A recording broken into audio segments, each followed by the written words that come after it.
2 வசனத்தை நம்ம சத்தம் உயர்த்தி நம்ம வாசிக்க போகிறோம். ஆதியாகம புத்தகம் 14வது அதிகாரம் 23வது வசனம், பக்கம் 15 வாசிப்போம். வானத்தையும் பூமியையும் உடையவராகிய உன்னதமான தேவனாகிய கர்த்தருக்கு நேராக என் கையை உயர்த்துகிறேன். இன்னொரு வசனத்தை வாசிப்போம். உபாகம புத்தகம் 28வது அதிகாரம் அதனுடைய 12வது வசனம், பக்கம் 258. ஏற்ற காலத்தில் உன் தேசத்திலே மழை பெய்யவும் நீ கையிட்டு செய்யும் வேலைகளை எல்லாம் ஆசீர்வதிக்கவும் கர்த்தர் உனக்கு தமது நல்ல பொக்கிஷ சாலையாகிய வானத்தை திறப்பார். நீ அநேகம் ஜாதிகளுக்கு கடன் கொடுப்பாய், நீயோ கடன் வாங்காதிருப்பாய். ஸ்தோத்திரம். போதும். இன்னைக்கு செய்திக்கு ஒரு தலைப்பு கொடுக்க வேண்டுமேயானால், நல்ல பொக்கிஷ சாலையாகிய வானம். எல்லாரும் சொல்லுங்க, நல்ல பொக்கிஷ சாலையாகிய வானம். ஒரு முறை கூட சொல்லுங்க. பாருங்க, பொக்கிஷம் அப்படின்னு சொன்னா உங்களுக்கு நான் சொல்லுகிறேன், தயவுசெய்து எல்லாரும் இன்னைக்கு சுருக்கமாகவே நான் முடித்து விடுவேன். ஒரு மனிதன் கையில் லட்சம் இருந்துச்சுன்னா அவர் லட்சாதிபதினு சொல்கிறோம். கோடி இருந்துச்சுன்னா அவர் கோடீஸ்வரன்னு சொல்கிறோம். அதுக்கு மேலே இருந்தாச்சுன்னா ஐஸ்வர்யவான்னு சொல்லுகிறோம். எந்த ஒரு பொருளுக்கு ஒரு விலையை நிர்ணயிக்க முடியாததோ அதை பொக்கிஷம் என்று சொல்லுகிறோம். ஒரு ராஜா ஒரு அரண்மனை வைத்திருப்பாரே, ஆனால் அங்கே பொக்கிஷ சாலை என்று ஒன்று இருக்கும்.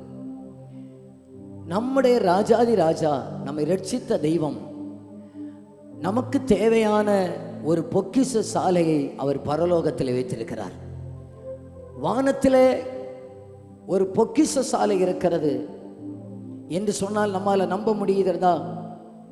சில நேரத்தில் நமக்கு நம்ப முடியாதது போல இருக்கும். ஆனால் நம்பித்தான் ஆக வேண்டும்.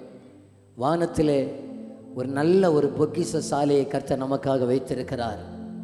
அந்த பொக்கிஷ சாலையாகிய வானத்தில் இருந்து ஆண்டவர் என்ன செய்கிறார் என்று நேரம் இருக்கிறது போல 3-4 காரியங்களை நான் சொல்லி விடுகிறேன்.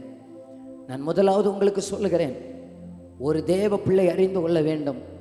எனக்கு யாரும் இல்லைன்னு நினைக்கக்கூடாது, எனக்கு எதுவும் இல்லைன்னு நினைக்கக்கூடாது. நமக்காக கர்த்தர் வானத்தில் நல்ல ஒரு பொக்கிஷ சாலையை வைத்திருக்கிறார். அங்கே இல்லை என்று சொல்லுவதற்கு ஒன்றுமே இல்லை. நம்முடைய எல்லா குறைவுகளை நிறைவாக்குகிற ஒரு பொக்கிஷ சாலையை அவர் எனக்காக வைத்திருக்கிறார் என்று நம்பினீங்கன்னா அந்த வலது கரத்தை உயர்த்தி ஒரு ஆமேன்னு சொல்லுங்க பார்க்கலாம். எனக்காக ஒரு பொக்கிஷ சாலையை அவர் பரலோகத்தில் வைத்திருக்கிறார், அவர் வானத்தில் வைத்திருக்கிறார். அந்த பொக்கிஷ சாலையில் என்ன இருந்திருக்கும் என்று நீங்கள் நினைக்கிறீர்கள்? யாத்திராகம புத்தகத்தை எடுத்துக்கொள்ளுங்கள். யாத்திராகம புத்தகம் 16வது அதிகாரம் அதனுடைய 4வது வசனம், பக்கம் 90 வாசிக்கிறேன். அப்பொழுது கர்த்தர் மோசேயை நோக்கி, நான் உங்களுக்கு வானத்திலிருந்து அப்பம் வருஷிக்க பண்ணுவேன். ஜனங்கள் போய் ஒவ்வொரு நாளும் வேண்டியதை ஒவ்வொரு நாளிலும் சேர்த்து கொள்ள வேண்டும். அதனால் அவர்கள் என் நியாய பிரமாணத்தின்படி நடப்பார்களோ நடக்க மாட்டார்களோ என்று அவர்களை சோதிப்பேன். 31வது வசனம், அதே அதிகாரம். இஸ்ரவேல் வம்சத்தார் அதற்கு மன்னா என்று பெயரிட்டார்கள். அது கொத்து மல்லி அளவாயும் வெண்மை நிறமாயும் இருந்தது.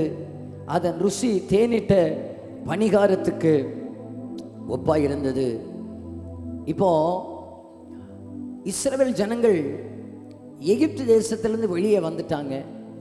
எகிப்து தேசத்தில் அவர்களுக்கு வெள்ளரிக்காய்கள், கொம்மட்டி காய்கள் எல்லாம் கிடைத்தது. ஆண்டவர் இப்போ அங்கே இருந்த அவர்களை வெளியே ஆண்டவர் வருத்தி வனாந்தரத்தில் அவர்களுக்கு இப்போ சாப்பாடு தேவை. என்ன தெரியுமா சாப்பாடு? இவங்க இந்த ஜனங்கள் நினைச்சிருக்கலாம், நாங்கள் இத்தனை லட்சம் பேர் இருக்கிறோம், எங்களுக்கு கர்த்தர் என்ன சாப்பாடு வைத்திருப்பார் என்று நினைத்திருக்கலாம். ஜனங்கள் முறுமுறுக்கிறார்கள். முந்தின அந்த வசனங்களை வாசித்து பார்த்தா ஜனங்கள் முறுமுறுக்கிறார்கள். ஆனால் இப்போ ஆண்டவர் சொல்கிறார், விடிய காலத்தில் ஒரு பனி பெய்யும். அந்த பனி பெய்து அப்படியே மங்குகிறதான நேரத்தில் வானத்திலிருந்து ஆண்டவர் மன்னாவை கர்த்தர் பொழிய பண்ணுகிறார். மன்னா, ஸ்தோத்திரம். அந்த மன்னாவை வீட்டுக்கு தேவையானதை எடுத்துகிட்டு வரணும் பாருங்க. அவங்க எடுத்துகிட்டு வரணும். காலையில் ஒவ்வொரு நாளும் எடுத்துகிட்டு வரணும். ஒரே ஒரு நாள் தான் அதுக்கு வேலிடிட்டி. அடுத்த நாளில் இருந்தாச்சுன்னா கெட்டு போயிடும். ஒரு நாள் அவங்க நல்ல திருப்தியாக சாப்பிடலாம், திருப்தியாக அவங்க கொண்டு வந்துடலாம். நம்ம மக்கள் இன்றைக்கு ஒரு வாரத்துக்கு சேர்த்து நம்ம ரசம் வைப்போம் இல்லையா, 3 நாளத்துக்கு சேர்த்து சாம்பார் வச்சு ஃப்ரீசரில் வைப்போம் இல்லையா, அந்த ஃப்ரிட்ஜை மோர்ச்சரி மாதிரி யூஸ் பண்ணோம் இல்லையா, அந்த சிக்கன் குழம்பு வச்சா போன வாரத்தில் உள்ளதை இன்னைக்கு சூடு பண்ணி சாப்பிட்ட ஆட்களும் ஒரு வேளை இருக்கலாம்.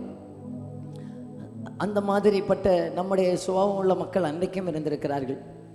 எண்ணெய் டெய்லி காலையில் போய் புறக்கிட்டு வர்றது. ஆகையினால 2 நாளைக்கு சேர்த்து புறக்கி சமைச்சு அங்கே இடித்து சப்பாத்தியெல்லாம் பண்ணி எடுத்து ரெடி பண்ணி வைப்போமேனு பார்த்தா அடுத்த நாள் காலையில் பார்த்தா கெட்டு போயிடும். அடுத்த நாள் காலையில் பார்த்தா அது உபயோகப்படுத்தவே முடியாதது போயிடும். மோசைக்கு கோபம் வந்துட்டு இந்த மக்களை என்ன செய்கிறது? அதே போல் தான் சில நேரத்தில் வீட்டில் இருக்கிறவர்களுக்கு கோபம் வரும். நான் வேகமாக போயிடுறேன். அது வந்து பார்த்தா அது ஒரே நாளையில் தான் அதுக்கு வேலிடிட்டி. ஆனால் ஓய்வு நாளுக்கு முந்தின நாள் மட்டும் 2 நாளைக்குரியதை நீங்கள் எடுத்துகிட்டு வாங்க. ஆனால் அந்த ஓய்வு நாளில் கெட்டு போகாது, அப்படி ஃப்ரெஷ்ஷாகவே இருக்கும். என் அன்புக்குரியவர்களே, நான் இதிலிருந்து உங்களுக்கு 1-2 காரியத்தை சொல்லி கொடுக்குறேன். ஒரு வீட்டில் ஒருவேளை 5 பிள்ளை இருந்திருக்கும். ஒரு வீட்டில் ஒரு 10-12 அன்றைக்கி இருந்திருக்குதே, 7-8 பிள்ளைகள் இருந்திருக்குதே. இந்த ஒரு வீட்டுக்காரங்க காலையிலே போய் அந்த மன்னாவை பாத்திரத்தில் கொண்டு வந்து வீட்டில் வந்து சமைச்சிருப்பாங்க. 8 பிள்ளைகள் உள்ள தாய்க்கும் ஒரு குறைவுமே இல்லை, 5 பிள்ளைகள் உள்ள தாய்க்கும் ஒரு குறைவுமே இல்லை, 10 பிள்ளைகள் இருக்கிறவர்களுக்கும் ஒரு குறையுமே இல்லை. எல்லாருக்குமே திருப்தியாக இருந்தது. நீங்கள் யோசித்து பாருங்கள். 40 வருஷம் ஆண்டவர் அவர்களுக்கு மன்னாவை கொடுத்து 40 வருஷம் மன்னாவனால ஆண்டவர் அவர்களை போஷித்தார். இந்த மன்னா எல்லாம் எங்கே இருந்துன்னு நினைக்கிறீங்க? இப்போ உங்களுக்கு புரியுதா? வானத்தில் ஒரு பொக்கிஷ சாலை உண்டு என்கிறது இப்போ புரியுதா? இப்போ புரிஞ்சிச்சுன்னா கரையை உயர்த்தி வராமேன்னு சொல்லுங்க பார்க்கலாம். நான் உங்களுக்கு திருப்பி சொல்லட்டுமா? இஸ்ரவேல் ஜனங்களுக்கு மட்டுமல்ல, இன்றைக்கு கர்த்தரை சொந்த இரட்சகராக ஏற்றுக்கொண்ட நமக்கும் கர்த்தர் வானத்தின் பொக்கிஷத்தை திறக்கிறவராக இருக்கிறார். நமக்கு பல நேரத்தில் வருகிற தேவைகள், கையிருப்பு கொஞ்சமாக இருக்கும், தேவைகள் அதிகமாக இருக்கும். எங்கள் பிள்ளைகளுடைய காரியம் என்னமா இருக்கும்? எங்கள் பிள்ளைகளுடைய திருமண காரியத்துக்கு என்ன செய்வேன்? என்ன நீங்கள் உள்ளத்தை போட்டு குழப்ப வேண்டாம். ஆபிரகாம் இதை அறிந்தவராகத்தான் அவர் என்ன தெரியுமா சொன்னார்? நான் வானத்தையும் பூமியை உண்டாக்கின கர்த்தருக்கு நேராக என் கையை உயர்த்துறேன். நாமும் அந்த பொக்கிஷத்துக்கு நேராக, அந்த பொக்கிஷத்துக்கு உடையவராகிய சர்வ வல்லவரை நோக்கி நம்முடைய கைகள் உயர்த்தப்படுமே. ஆனால் மன்னா தந்த போஷித்த ஆண்டவர் நம்மையும் போஷிக்க அவர் நல்ல ஆண்டவராக இருக்கிறார். ஆனால் ஒன்று காரியம் என்னன்னா, எல்லா நாளும் போனோம் கேட்டிங்களா? விடிய காலம் ஆனால் எல்லா நாளும் காலையில் ஆனால் போய் மன்னாவை பறக்கிறதுக்கு போனோம். இன்னை காலத்தை போல ஒரு வாரத்துக்கெல்லாம் சேர்த்து வாய்ப்பு இல்லை. ஒரு வாரத்துக்கு சேர்த்து நாங்கள் ஒரு சாக்கு கொண்டு போய் எடுத்துகிட்டு வரோம் பாஸ்டர், வாய்ப்பு இல்லை. ஆகையினால தான் இயேசு சொன்னார், எங்களுக்கு வேண்டிய ஆகாரத்தை இன்று எங்களுக்கு தர, நாளைக்குள்ளது நீர் நாளைக்கு பொழிய பண்ணுவீர் ஆண்டவரே. ஏன்னா அனுதினமும் நம்ம மேலே பொய்ய பண்ணுகிற அந்த மன்னா இருக்கிற அந்த பலகனைக்கு நேராக இந்த மாலை கூடிகளை வந்திருக்கிற நாமும் அந்த 2 கரங்களை பரலோகத்துக்கு நேரம் உயர்த்தலாமா? அந்த 2 கரங்களை பரலோகத்துக்கு நேரம் உயர்த்தி யாரும் இப்போ பக்கத்தில் நீங்கள் பார்க்கக்கூடாது. அந்த 2 கரங்களை பிள்ளைகள் பெரியவங்க எல்லாரும் உயர்த்துங்க பார்க்கலாம். ஒரு நிமிஷம் கண்களை மூடுங்க. உங்களுடைய தேவை என்ன? நீங்கள் இந்த மாலை வேளையில் என்ன சொல்லி கொண்டு வந்தீர்கள்? என்ன பிரச்சனையோடு வந்தீர்கள்? உங்களுக்கு தேவையான சுகம் அந்த பொக்கிஷ சாலையில் இருக்கிறது. உங்களுக்கு தேவையான பணம் அந்த பொக்கிஷ சாலையில் இருக்கிறது. உங்களுக்கு தேவையான எல்லாமே அந்த பொக்கிஷ சாலையில் இருக்கிறது. அந்த ஆபிரகாம் அந்த பொக்கிஷத்தில், இந்த பரத்திலிருந்து ஆசீர்வதிக்கப்பட்டது போல இன்னைக்கு நீங்களும் அந்த பொக்கிஷ சாலைக்கு நேராக அந்த கைகளை உயர்த்தி, ஏசப்பா ஆண்டவரே, அந்த ஜனத்தை மன்னாவினால போஷித்தவரே, எங்களுக்கு இன்றைக்குரிய மன்னாவை எங்க கையில போட்டு அனுப்பிடுங்கப்பா. நாங்க நிறைய தேவைகளோடு இருக்கிறோப்பா, நிறைய வேண்டுதலோடு கூட இருக்கிறோப்பா, நிறைய எதிர்பார்ப்புகளோடு கூட இருக்கிறோப்பா. நாங்க எப்படி 40 வருஷம் ஓடணும்னு நினைக்கிறோம். ஆனால் இந்த 40 வருஷம் எங்களை நடத்துகிற மன்னா உங்க பொக்கிஷ சாலையில இருக்கப்பா, வானம் என்கிற பொக்கிஷ சாலையில இருக்கப்பா. பிள்ளைகள் கேளுங்க, உங்களுக்கு தேவையான ஞானம் அந்த பொக்கிஷ சாலையில இருக்கிறது. நமக்கு தேவையான அத்தனை அந்த பொக்கிஷ சாலையில் இருக்கிறது. அதற்கு நேராக கையை நீட்டினீங்கன்னா வேற யாருக்கு நேராகவும் கையை நீட்ட அவர் அனுமதிக்க மாட்டார். அவருக்கு நேராக கைகளை உயர்த்தினா வேற யாருக்கு நேராக கையை உயர்த்த அனுமதிக்க மாட்டார். ஹல்லேலூயா, ஹல்லேலூயா.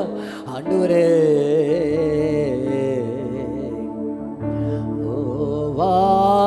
வானமும் பூமியும் படைத்த வல்ல தேவர் நீடமிருந்தே, வானமும் பூமியும் படைத்த வல்ல தேவர் எண்ணுக்கடங்கா நன்மைகள் வருமே, என் கண்கள் ஏறெடுப்பே. எண்ணுக்கடங்கா நன்மைகள் வருமே, என் கண்கள் ஏறெடுப்பே. எனக்கு தாசை மறுபர்வதம் நேராயன் கண்களை ஏறெடுப்பே. எனக்கு தாசை வரும் பர்வதம் நேராயன் கண்களை ஏறெடுப்பே. தைரியமா இருக்கணும், ஒரு தேவ பிள்ளை தைரியமா இருக்கணும். என்னை அழைத்தவர், கானானுக்கு நேராய் போவதற்கு அழைத்தவர், எனக்கு தேவையான உணவை ஆயத்தப்படுத்தி வைத்து தான் என்னை அழைத்திருக்கிறார். உங்களை சும்மா ரட்சித்தார்னு நினைக்கிறீங்களா? இல்லை, உங்களுக்கு தேவையான எல்லாவற்றையும் ஆயத்தப்படுத்தி வைத்து விட்டு தான் உங்களை ரட்சித்திருக்கிறார். உங்க கையில ஒரு பிள்ளையை தந்தார் என்றால் அந்த பிள்ளைக்குரிய அத்தனையும் சந்தித்து ஆயத்தப்படுத்தி வைத்து விட்டு தான் நம்முடைய கைகளிலே பிள்ளையை தந்திருக்கிறார். ஏற்ற காலத்தில் நம்முடைய கண்கள் அதை காணும் என நம்பினீங்கன்னா கையை தட்டி வராமேன்னு சொல்லுங்க பார்க்கலாம். ஏற்ற காலத்தில் என் கண்கள் அதை காணும். ஏற்ற காலத்தில் வானத்தின் பலகணிகளை திறந்து ஆண்டவர் என்னை அந்த பொக்கிஷ சாலையிலிருந்து என்னை ஆசீர்வதிக்கிறவராக இருக்கிறார். ஆனா ஒரு காரியம், இந்த பொக்கிஷ சாலை ஆண்டவர் நமக்காக திறக்கணும்னா எகிப்தை விடணும்னா பழைய ஆராதனையை விடணும், பழைய பாவத்தை விடணும், பழைய காரியங்களை விடணும், விக்கிரக ஆராதனையை விடணும், பழைய சுபாவத்தை விடணும், பழைய பாவ பழக்கத்தை விடணும். அவருடைய முகத்தை மட்டும், அந்த மேக சம்பவத்தை, அந்த அக்கினி சம்பவத்தை மட்டும் பார்த்து அவருக்கு முன்னால் நடந்தால் பாதியில் விடமாட்டார்.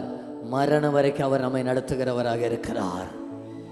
நம்ம எல்லாருக்கும் வானத்தின் பொக்கிஷ சாலையை எனக்காக ஆண்டவர் திறக்கணும்னு ஆசைதான்.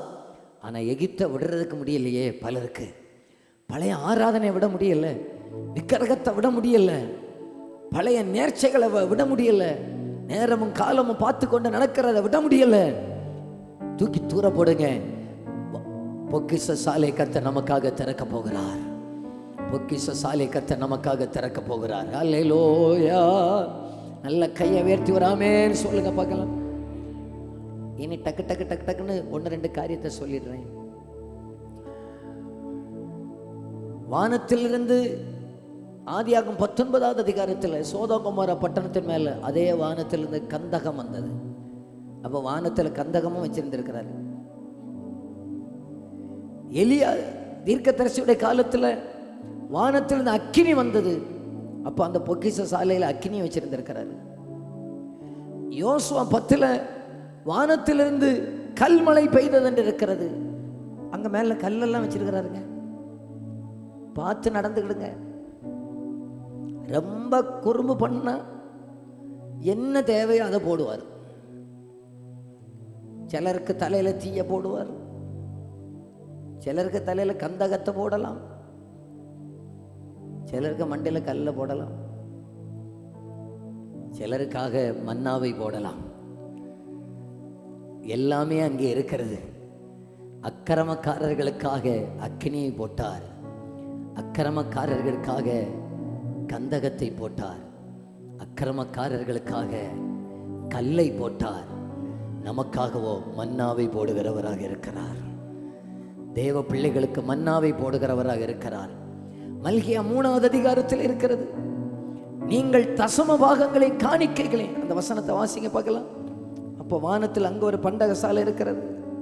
மல்கியா தீர்க்க தரிசன புத்தகம் அதோடைய 3வது அதிகாரம் 8, 9, 10. மனுஷன் தேவனை வஞ்சிக்கலாமா? நீங்களோ என்னை வஞ்சிக்கிறீர்கள். எதிலே உம்மை வஞ்சித்தோம் என்கிறீர்கள்? தசம பாகத்திலும் காணிக்கையிலும் தானே. நீங்கள் சபிக்கப்பட்டவர்கள், ஜனத்தாராகிய நீங்கள் எல்லாரும் என்னை வஞ்சித்தீர்கள். என் ஆலயத்தில் ஆகாரம் உண்டாயிருக்கும்படி தசம பாகங்களை எல்லாம் பண்டசாலையில கொண்டு வாருங்கள். அப்பொழுது நான் வானத்தின் பலகணிகளை திறந்து இடங்கொள்ளாமல் போக மட்டும் உங்கள் மேல் ஆசீர்வாதத்தை வருஷிக்க மாட்டேனோ என்று அதனால் என்னை சோதித்து பாருங்கள் என்று சேனைகளின் கர்த்தர் சொல்கிறார். இஸ்ரவேல் ஜனங்களுக்காக அங்கே வனாந்தரத்தை வைத்து வானத்தின் பொக்கிஷசாலை மன்னாவை திறந்தார். இங்கே ஜனத்தை பார்த்து சொல்லுகிறார், நீங்கள் தசம பாகத்தை காணிக்கை நீங்கள் கொடுத்து பாருங்கள், வானத்தின் பண்டக சாலைகளை கர்த்தர் உங்களுக்காக திறப்பார் என்று சொல்லி. நான் இதை ரொம்ப கட்டாயப்படுத்தி பேசுறதெல்லாம் இல்லைன்னு உங்களுக்கு தெரியும். ஆனாலும் பைபிளில் இருக்கிற நான் சொல்லணும் இல்லையா? தசமமாக நான் கொடுக்குறேன், கர்த்தர் என்ன நடத்துறாரு. ஆண்டவர் சொல்ற, அதனால என்ன சோதித்து பாருங்கள் என்று. நீங்கள் 1 மாசமோ 2 மாசமோ நீங்கள் டெஸ்ட் பண்ணி பாருங்க. நான் ஆண்டவருக்கு கொடுக்க வேண்டியதை நான் சரியாக கொடுத்தால் அந்த மாதத்தில் என்னை ஆண்டவர் எப்படி நடத்துகிறார் என்று சோதித்து பாருங்கள். ஆண்டவர் சொல்ற, என்ன சோதித்து பாருங்க. தசம பாகங்களை காணிக்கைகளை நீங்கள் ஆலயத்தில் கொண்டு வாருங்கள். கொண்டு வந்தால் என்ன நடக்கும் என்றால், நான் உங்களுக்காக வானத்தின் பண்டசாலையை திறப்பேன் என்று, வானத்தின் பலகணிகளை திறப்பேன் என்று சொல்லுகிறார். எத்தனை பேர் நம்புகிறீங்க? கர்த்தர் எனக்கு வானத்தின் பலகணிகளை திறக்கணுமே தவிர அக்கினி சாலையை திறக்கக்கூடாது. எனக்காக கர்த்தர் பலகணிகளை திறக்கணும்னு சொல்லுகிறவங்க கையை தட்டி கர்த்தருக்கு ஒரு ஆமென் சொல்லுங்க பார்க்கலாம். நல்ல 2 கரங்களை தட்டி கர்த்தருக்கு மகிமை செலுத்தலாமா? கர்த்தர் வானத்திலிருந்து அவர் பலகணிகளை திறக்கிறவராக இருக்கிறார். அடுத்ததா சொல்றேன், அப்போஸ்தலர் நடபடிகள் 26 இருக்கிறது. அப்போஸ்தலர் நடபடிகள் 26 வானத்திலிருந்து வெளிச்சத்தை அவர் கட்டளையிடுகிறவராக இருக்கிறார் என்று சொல்லி 13வது வசனத்தில், மத்தியான வேளையிலே, ராஜாவே, நான் வழியிலே சூரியனுடைய பிரகாசத்தில் அதிகமான ஒளி வானத்திலிருந்து என்னையும் என்னுடனே கூட பிரயாணம் பண்ணினவர்களை சுற்றி பிரகாசிக்க கண்டேன். வானத்தில் இருக்கிற ஒரு வெளிச்சம், ஒரு மனுஷன் சபையை பாழாக்க நினைத்த ஒரு மனுஷனை வானத்திலிருந்து கர்த்தரால் அனுப்பப்பட்ட ஒரு வெளிச்சம் சந்தித்து அவரை விழத்தள்ளி விட்டது. நான் வாஞ்சிக்கிறேன், இந்திய தேசத்தில் மட்டும் சுவிசேஷத்துக்கு விரோதமாய் எழும்புகிறவர்கள், ஊழியக்காரர்களுக்கு விரோதமாய் திட்டம் பண்ணுகிறவர்கள், சபையை பாழாக்குவதற்கு திட்டம் பண்ணுகிறவர்களை சவுலை சந்தித்த ஒரு ஒளியை வானத்திலிருந்து கர்த்தர் அனுப்புவாரே, ஆனால் நாளைக்கே சர்ச்சுக்கு ஓடி வந்துடுவாங்க. ஆமென் சொல்லுங்க பார்க்கலாம். பெரியவர்களை எல்லாம் பிடிப்பது பெரிய லேசோனம் கிடையாது. ஆண்டவருக்கு அதெல்லாம் ஈஸி. நேபுகாத்நேச்சாருக்கு காட்டினது போல சனிக்கிழமையில ஒரு சொப்பனத்தை காட்டணும். நான் அப்படிதான் ஆசைப்படுறேன். ஆண்டவரே, எங்கள் தலைவர்களுக்கெல்லாம் தூக்கத்தை எல்லாம் கெடுத்து போடுற மாதிரி நீர் ஒரு சொப்பனத்தை காட்டும் ஆண்டவரே. யாருக்கு அர்த்தமே சொல்ல முடியாத மாதிரி பயந்து உரைக்கிறது போல நேபுகாத்நேச்சாருக்கு ஒரு சொப்பனத்தை காட்டினது போல எங்கள் ஆட்களுக்கு சனிக்கிழமையில காட்டணும். என்ன, ஞாயிற்றுக்கிழமை ஓடி சர்ச்சுக்கு வருவாங்க. ஆமாம், நம்ம இந்த சுற்று வட்டாரத்தில் அன்றைக்கு சவுலை சந்தித்தது போல ஒரு ஒளி சந்திச்சுன்னு வச்சுக்கிடுங்க, அந்த குடிகாரங்க அதுக்கு மேலே குடிக்கவே மாட்டான். அதுக்கப்புறம் ஏனோ தானோ நடக்கிறவங்க நடக்கவே மாட்டாங்க, சபைக்கு ஓடி வந்துடுவாங்க. நம்புறீங்களா? நான் கேட்குறேன், கர்த்தாவே அன்னைக்கு ஒரு மனுஷனுக்காக வானத்தில் திறந்து ஒரு வெளிச்சத்தை, மத்தியானத்தில் அடிக்கிற வெளிச்சத்தை விட பவர்ஃபுல்லான வெளிச்சம் அங்கே இருக்குதுங்க. பயங்கரமான ஒரு வெளிச்சம் இருக்கிறது ஆண்டவரே. நீங்கள் இன்னைக்கு சொல்லுங்க, எனக்கு திருந்தாத பிள்ளைய வானத்திலிருந்து ஒளியை அனுப்புவீராக, திருந்தாத எங்கள் குடிகாரரை வானத்திலிருந்து வெளிச்சத்தை அனுப்புவீராக ஆண்டவரே, திருந்தாத எங்கள் குடும்ப தலைவரை வானத்திலிருந்து வெளிச்சம் சந்திக்கட்டும் ஆண்டவரே, பாவத்தில் இருக்கிற அந்த நபரை வானத்திலிருந்து வெளிச்சத்தை அனுப்புவீராக. இதெல்லாம் உம்முடைய பொக்கிஷத்தில் இருக்கிறது, இதெல்லாம் உம்முடைய பொக்கிஷத்தில் இருக்கிறது ஆண்டவரே. அந்த பண்டக சாலையில் இருக்கிறது. எனக்கு புரியுதுன்னு சொல்லுகிறவங்க கையை உயர்த்தி காமிங்க பார்க்கலாம். நல்ல கரங்களை அசைச்சா போகிறாமேன்னு சொல்லுங்க பார்க்கலாம். அப்போ வானத்திலிருந்து வருகிறது என்னது? மன்னா வருகிறது. வானத்திலிருந்து என்ன வருகிறது? வானத்திலிருந்து பண்டக சாலைகளை திறந்து ஆசீர்வாதம் வருகிறது. வானத்திலிருந்து என்ன வருகிறது? வெளிச்சம் வந்து ரட்சிப்பு வருகிறது. ஸ்தோத்திரம். கடைசியாக வானத்திலிருந்து என்ன வருகிறது என்றால் இயேசு வருவார். 1 தெசலோனிக்கேயர் 4:16 இருக்கிறது. ஏனெனில் கர்த்தர் தாமே ஆரவாரத்தோடும் பிரதான தூதனுடைய சத்தத்தோடும் தேவ எக்காலத்தோடும் வானத்திலிருந்து இறங்கி வருவார். வானத்திலிருந்து இறங்கி வருவார். இன்னைக்கு பாருங்க, நான் சொல்லி முடிச்சிடுறேன்னா, அன்னைக்கு இஸ்ரவேல் ஜனங்கள் மன்னாவை சாப்பிட்டாங்க இல்லையா? கர்த்தர் நமக்கும் மறைவான மன்னாவை தருவேன்னு சொல்லியிருக்கிறார். ஜெயங்கொள்ளுகிறவர்களுக்கு சபையாகிய நமக்கு மறைவான மன்னாவை தருவேன்னு சொல்லியிருக்கிறார். எப்போ தெரியுமா தருவார்? இயேசு வருவார். நம்ம இமைப்பொழுது பூமியிலிருந்து மறுரூபமாக்கப்படுவோம். மறுரூபமாக்கப்பட்டு அவரோடு கூட அந்த ராஜ்யத்துக்கு போவோம். இந்த வானத்திலே தான் அவர் வருவார். இறுதி அங்கதான் வானத்திலே தான், வானத்திலிருந்து வருவார். அப்போ ஆண்டவர் நமக்கு அந்த பண்டக சாலையை நமக்கு காட்டி தருவார். நான் இங்கே இருந்துதான் ஜனத்துக்கு ஆகாரத்தை அனுப்பினேன், இங்கே இருந்துதான் ஜனத்தை போஷித்தேன். அந்த பண்டக சாலையிலே நமக்கும் கர்த்தர் மன்னாவை ஆயத்தப்படுத்தி வைத்திருக்கிறார். புரியுதுன்னு சொல்லுகிறவங்க கையை தட்டி வராமேன்னு சொல்லுங்க பார்க்கலாம்.